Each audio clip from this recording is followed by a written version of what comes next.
রহমানির রহিম। আসসালামু আলাইকুম। কেমন আছেন আমার ভিউয়ার্সরা? আশা করি ভালো আছেন। আমি আলহামদুলিল্লাহ আল্লাহর মেহেরবানিতে ভালো আছি।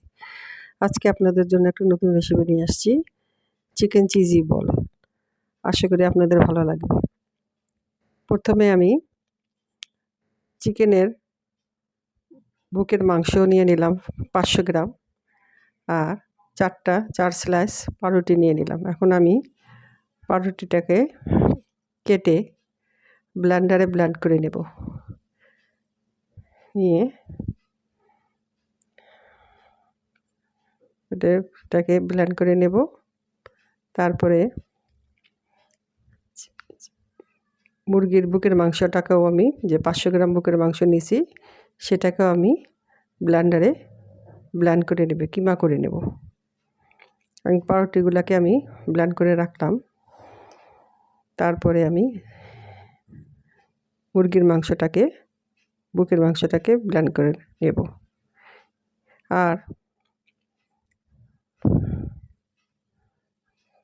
যে ব্লেন্ড করে নিলাম, 2 ব্যাচে নিলাম ব্লেন্ড করে, একসাথে আসতেছে না। ব্লেন্ড করে নিয়ে এখন মাংসগুলো নিলাম, নিয়ে এটার সাথে গোলমরিচের গুঁড়া, চিলি ফ্লেক্স, আর কাঁচামরিচ, পেঁয়াজ, আদা রসুন বাটা দিলাম 1 চামচ, লবণ দিলাম, আর কাঁচামরিচ পেঁয়াজকে খুব কুচি কুচি করে কেটে নিয়েছিলাম, ওটা একটু দিলাম, সয়া সস দিলাম, তারপর একটু টমেটো সস দিলাম, দিয়ে এটাকে মাখিয়ে নেব। আর সাথে যে পাউরুটি ব্লেন্ড করে রাখছিলাম সেটাও দিয়ে দিলাম বাইন্ডিংয়ের জন্য, সুন্দর করে বাইন্ডিং হবে। তারপরে এটাকে আমি এক সাইডে রেখে আমি মোজারেলা চিজ আর দেশি পনির বা দেশি যে পনিরটা হয় এটাকে আমি গ্রেট করে নিয়েছিলাম, সেটার সাথে একটু চিলি ফ্লেক্স দিলাম আর ফ্রেশ ধনিয়া পাতা দিলাম। এটাকে একটু স্পাইসি হওয়ার জন্য পনিরটাকে একটু দিলাম। দিয়ে এখন আমি এটাকে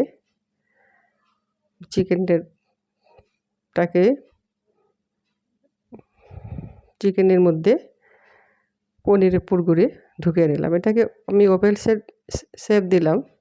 এটাকে বলের মতো করে ওটার ভিতরে ঢুকিয়ে নেওয়া যায়। আমি এটাকে একটু লম্বা লম্বা করে ওটার ভিতরে পুরগুলি ঢুকিয়ে তারপরে আমি এটাকে বানিয়ে নেব। এটা খুবই টেস্টি খেতে, আপনি এটা ট্রাই করে দেখবেন। আর খুবই চিজি আর খুবই মুখরোচক। এটা আপনারা রোজার জন্য বানিয়ে ফ্রোজিং করে রেখে দিতে পারবেন। যখন খাবেন তখন ভেজে নিলে হবে, ফ্রিজারে রেখে দিলে হবে। এই যে আমি সবগুলি বানিয়ে নিলাম।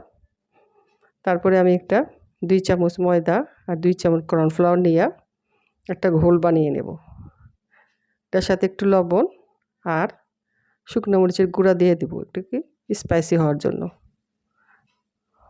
এই যে আমি একটা পাতলা ঘোল বানিয়ে নেব।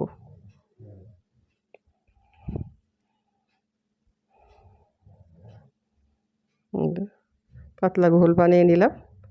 এখন এটাকে বলগুলোকে ডুবিয়ে ডুবিয়ে তারপরে ব্রেড ক্রামে গড়ায় নেব।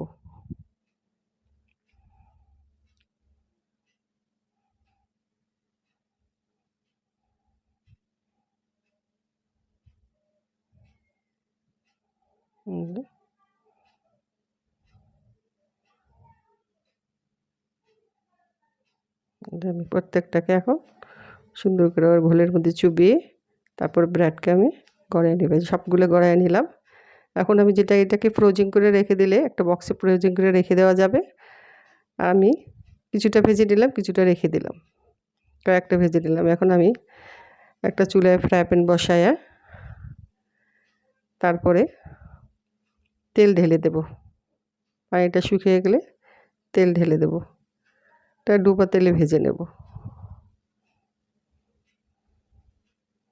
তারপর তেলটা গরম হয়ে গেলে আমি এক এক করে সবগুলো ছেড়ে দেব।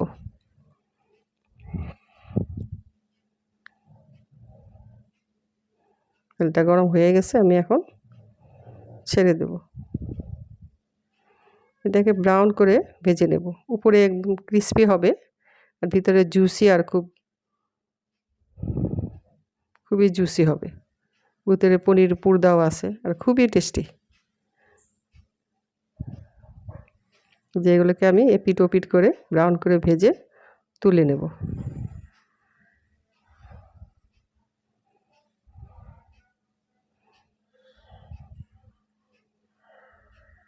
এখন আমি এগুলোকে ব্রাউন হয়ে গেছে, আমি একটা একটা করে সব তুলে নেব তেল ঝরিয়ে। তারপরে আমি একটা পাত্রে পরিবেশন করে আপনাদের দেখাবো।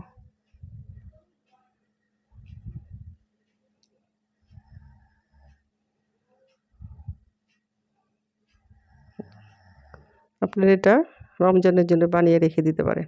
এই জন্য আমি একটা ভেঙে দেখাচ্ছি, দেখেন কত চিজি হয়েছে। তো মোজারেলা চিজ আর দেশি পনির দিয়েছিলাম 2টা মিক্স করে। দেখেন আমি ভিডিওটা যদি